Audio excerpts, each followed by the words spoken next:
सुप्रभात, नमस्कार, जय हिंद।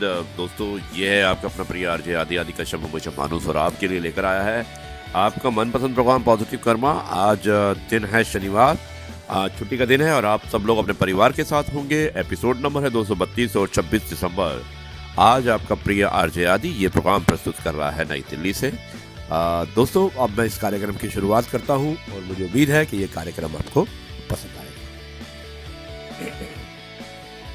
ना किसी को नाराज करके जियो, ना किसी से नाराज होकर जियो। जिंदगी बस कुछ पलों की है, सबको खुश रखो और सबसे खुश होकर जियो। Be happy always. RJ Aadi Kashyap मुंबईचा माणूस। दोस्तों, आज मैं आपको आज का विचार मैं बताना चाहता हूँ। जो खुले बाल होते हैं, शौक और नकारात्मक का संदेश होते हैं, जो बाल हमारे होते हैं उसके बारे में कुछ बताना चाहता हूँ। आप उम्मीद है कि आप इसको अच्छी तरह सुनेंगे और इसको इम्प्लीमेंट भी करेंगे। दोस्तों, रामायण में बताया गया है, जब देवी सीता का श्री राम से विवाह होने वाला था, उस समय उनकी माता ने उनके बाल बांधते हुए उनसे कहा कि विवाह उपरांत सदा अपने केश बांध कर रखना। बंधे हुए लंबे बाल आभूषण श्रृंगार होने के साथ साथ संस्कार व मर्यादा में रहना सिखाते हैं। ये सौभाग्य की निशानी होती है। एकांत में केवल पति के लिए ही इन्हें खोलना। ऋषि मुनियों व साध्वियों ने हमेशा बाल को बांध कर रखा है। महिलाओं के लिए केश संवारना अत्यंत आवश्यक है। उलझे एवं बिखरे हुए बाल अमंगलकारी कहे गए हैं। कैकेयी का कोपभवन में बिखरे बालों में रुदन करना और अयोध्या का अमंगल होना। पति से वियुक्त तथा शोक में डूबी हुई स्त्री ही बाल खुले रखती है। जब रावण देवी सीता का हरण करता है तो उन्हें केशों से पकड़कर अपने पुष्पक विमान में ले जाता है। अतः उसका और उसके वंश का नाश हो गया। महाभारत युद्ध में भी पूर्व कौरवों ने द्रौपदी के बालों पर हाथ डाला था। उनका कोई भी अंश जीवित नहीं रहा। दोस्तों, कंस ने देवकी की 8वीं संतान को जब बालों से पटक कर मारना चाहा तो वो उसके हाथों से निकलकर महामाया के रूप में अवतरित हुई। कंस ने भी अबला के बालों पर हाथ डाला तो उसके भी संपूर्ण राजकुल का नाश हो गया। सौभाग्यवती स्त्री के बालों को सम्मान की निशानी कहा गया है।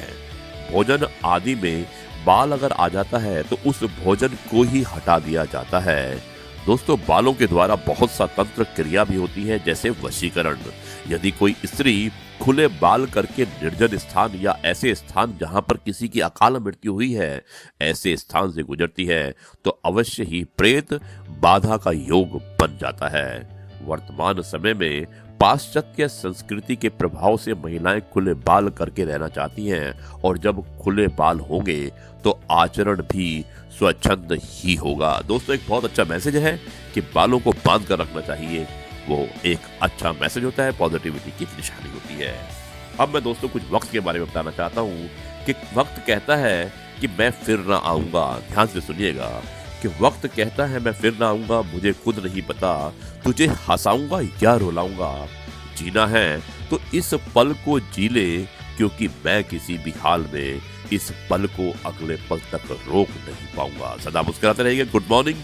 आरजे आदि कश्यप मुंबई से मानुस और आपके लिए लेकर आया था आपका मनपसंद programme positive karma, episode number 232, शनिवार का दिन 26 दिसंबर। संसार में कोई भी मनुष्य सर्वगुण संपन्न नहीं होता, इसलिए कुछ कमियों को नजरअंदाज करके रिश्ते बनाए रखिएगा। सुप्रभात दोस्तों, आपका दिन शुभ हो। जब ठोकरे खाकर भी ना गिरो तो समझ लेना कि दुआओं ने थाम रखा है। कितना बढ़िया लिखा है, इसको ध्यान से सुनिएगा कि जब ठोकरे खाकर भी ना गिरो तो समझ लेना कि दुआओं ने थाम रखा है। हमेशा शुक्र करें उस अदृश्य शक्ति का जिसने हमें हर वक्त संभाला है। दोस्तों, follow social distance, stay safe. This is episode number 232, 26/12, Saturday का दिन। आरजे आदि मुंबई चा मानुस और आपके लिए लेकर आया है positive karma. Life is like riding a bicycle. To keep your balance you must keep moving. ये एल्बर्ट आइंस्टाइन ने कहा था। और आज मैं बताना चाहता हूं कि एल्बर्ट आइंस्टाइन 14 मार्च 1879 को जो है उनका जन्म हुआ था और 18 अप्रैल 1955 को उनकी मृत्यु हुई थी। He was a great German born theoretical psychist who developed the theory of relativity, one of the two pillars of modern physics alongside quantum mechanics. His work is also known for its influence on philosophy of science. दोस्तों 26 दिसंबर आज का दिन हम किस रूप में मनाते हैं मैं ये भी बताना चाहूंगा आपको। आज बॉक्सिंग डे है, क्रिसमस के बाद मनाया जाने वाला एक अवकाश है। इस प्रकार क्राइस्ट मासाइड का दूसरा दिन होता है। हालांकि यह गरीबों को उपहार देने के लिए छुट्टी के रूप में शुरू हुआ था, लेकिन आज बॉक्सिंग डे मुख्य रूप से खरीदारी की छुट्टी यानी कि शॉपिंग हॉलिडे के रूप में माना जाता है। ये यूनाइटेड किंगडम यानी कि इंग्लैंड में शुरू हुआ और कई देशों में मनाया जाता है जो पहले ब्रिटिश साम्राज्य का हिस्सा थे, यानी कि कॉमनवेल्थ कंट्रीज के अंदर। गुड मॉर्निंग दोस्तों, अच्छे काम करते रहिए, चाहे कोई तारीफ करे या ना करे। आधी से ज्यादा दुनिया सोती रहती है, सूरज फिर भी उगता है। उम्मीदें कभी हमें छोड़ कर नहीं जाती, जल्दबाजी में हम उसे छोड़ देते हैं क्योंकि हम अपनी उम्मीद पर विश्वास नहीं करते। दोस्तों हमेशा होप्स रखनी चाहिए उम्मीद की, और आपको एकदम से पॉजिटिव रहना चाहिए क्योंकि उम्मीदों पर ही संसार टिका हुआ है, दुनिया टिकी हुई है। संसार में ऐसी कोई भी समस्या नहीं जो आपके मन की शक्ति से अधिक शक्तिशाली हो। आरजे आदि कश्यप मुंबई से मानुस और आपके लिए लेकर आया है आपका मनपसंद प्रोग्राम पॉजिटिव कर्मा। दोस्तों अब मैं इस कार्यक्रम में एक छोटा सा ब्रेक लेता हूं और उसके बाद मैं सुनाने वाला हूं आपको एक कहानी। अब मेरी चाय आ चुकी है, मैं एक चाय की चुस्की लूंगा, बहुत सर्दी है दिल्ली के अंदर, और उसके बाद मैं इस कार्यक्रम को कंटिन्यू रखूंगा एक कहानी के रूप में। आरजे आदि विशेष जो आपके लिए हमें हमेशा लेके आता हूँ, कुछ अलग हो जाए। बहुत अच्छी कहानी है, जाइएगा मत। मिलते हैं एक छोटे से ब्रेक के बाद। धन्यवाद।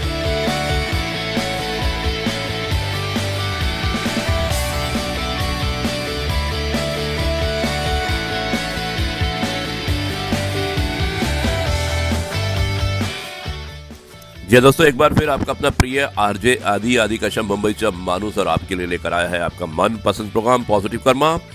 एपिसोड नंबर है 232, 26 दिसंबर शनिवार का दिन, और आज स्थान है नई दिल्ली। दोस्तों अब मैं शुरुआत करता हूं एक छोटी सी कहानी की, और इससे पहले मैं आपको कहना चाहता हूं कि संसार में ऐसी कोई भी समस्या नहीं जो आपको और आपके मन की शांति से अधिक शक्तिशाली हो। मन की शांति हमारे लिए सबसे ज्यादा जरूरी होती है।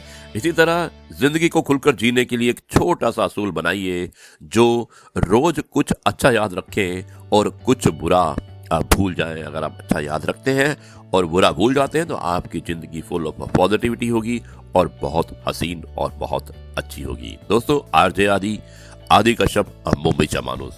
अब मैं शुरू करता हूँ आरजे आदि विशेष कुछ अलग हो जाए, और जिसके अंतर्गत एक बहुत ही अच्छी मैं कहानी सुनाने वाला हूँ और मुझे उम्मीद है कि ये कहानी आपको पसंद आएगी। कहानी का शीर्षक है नाकामयाब एक पड़ाव है, नाकामयाबी एक पड़ाव है, आखिरी पड़ाव नहीं।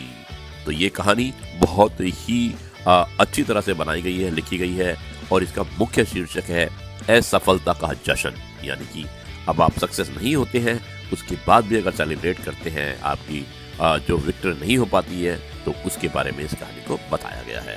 दोस्तों शुरुआत करता हूँ इस कहानी की कुछ इस तरह से। आज 10वीं का रिजल्ट था। कविता मैडम सुबह से ही बहुत टेंशन थी। पता नहीं इस बार उसके स्कूल का कौन सा बच्चा फेल होने के कारण कोई गलत कदम उठा ले। पिछले साल ही स्कूल का सबसे हरफनमौला छात्र चिराग ने लोअर ग्रेड के कारण बड़े ही दर्दनाक ढंग से खुदकुशी कर ली थी। वो स्कूल में वॉलीबॉल टीम का कैप्टन भी था, और सोमिया ने भी एक सब्जेक्ट में फेल होने के कारण खुदकुशी का प्रयास किया था। थैंक गॉड वो बच गई थी।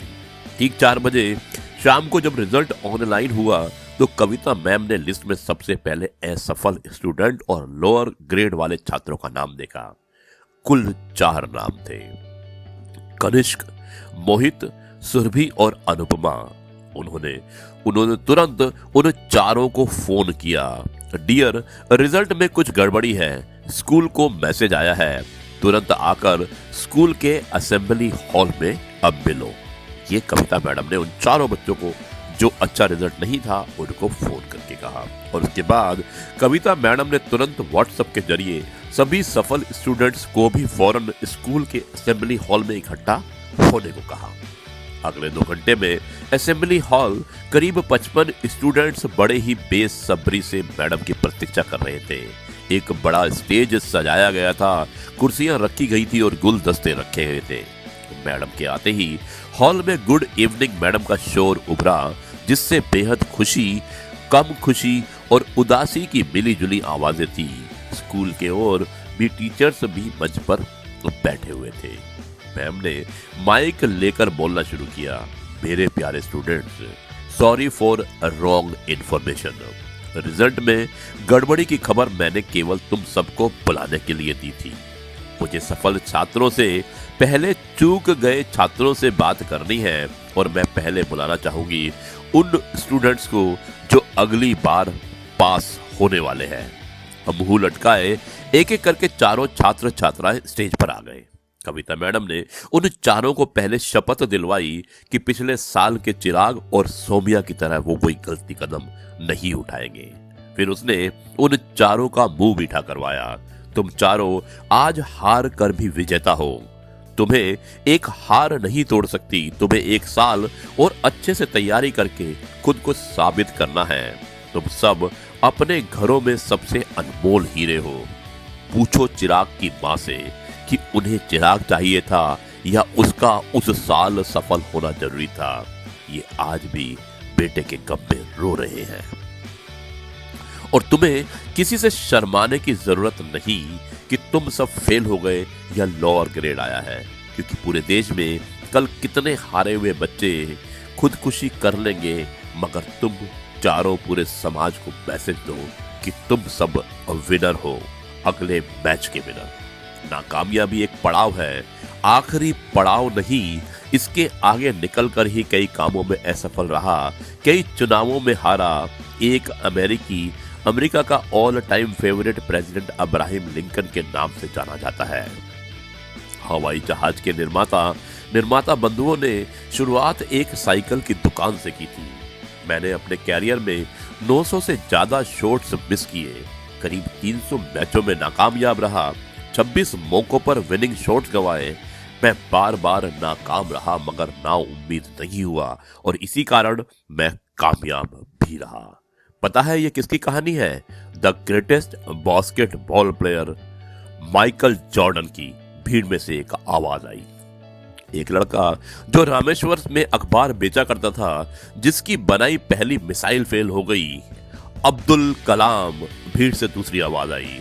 और तुम लोग उस युवक के बारे में जानते होंगे जिसे एक न्यूज़पेपर के ऑफिस में lack of imagination and good idea कहकर निकाल दिया गया था, मगर उसने सुसाइड नहीं किया बल्कि वॉल्ट डिज्नी बनाया। मैडम के उदाहरणों से असफल हुए स्टूडेंट्स के चेहरे पर छाई उदासी खत्म हो रही थी। नाकाम होने के बाद भी हिम्मत टूटने नहीं देना, यह है रियल विनर की निशानी। तो ऑडियंस बताओ आज का सच्चा विनर कौन है? भीड़ में से उन चारों के फ्रेंड्स ने खूब जोर से कहा, कनिष्क, मोहित, सुरभि और अनुपमा। वाओ, असफलता का जश्न पहली बार देखा था और ये जश्न अपने उद्देश्य में सफल रहा। दोस्तों, ये थी कहानी असफलता से सफलता की ओर जाने की। और इसी तरह से हमें लोगों को मोटिवेट करना चाहिए जो अपनी जिंदगी में किसी न किसी मुकाम पर जाना चाहते हैं लेकिन नहीं पहुंच पाते हैं किसी कारण से, पर वो अंत नहीं होता है। हमें कोशिश करते रहना चाहिए, क्योंकि जो लोग कोशिश करते हैं वो एक दिन विजेता जरूर होते हैं। ये आपका अपना प्रिय आरजे आदि कश्यप मुंबईचा माणूस और आपके लिए लेकर आया था आपका मनपसंद programme positive karma, episode number 232 और स्थान था नई दिल्ली, शनिवार का दिन 26 दिसंबर। अब इस कार्यक्रम को मैं यहीं पर समाप्त करता हूं और कल आपसे एक बार फिर मुलाकात होगी एक नई कहानी, नए किस्से और नई बातों के साथ। तब तक के लिए मैं कहता हूं नमस्कार, जय हिंद, वंदे मातरम और भारत माता की जय।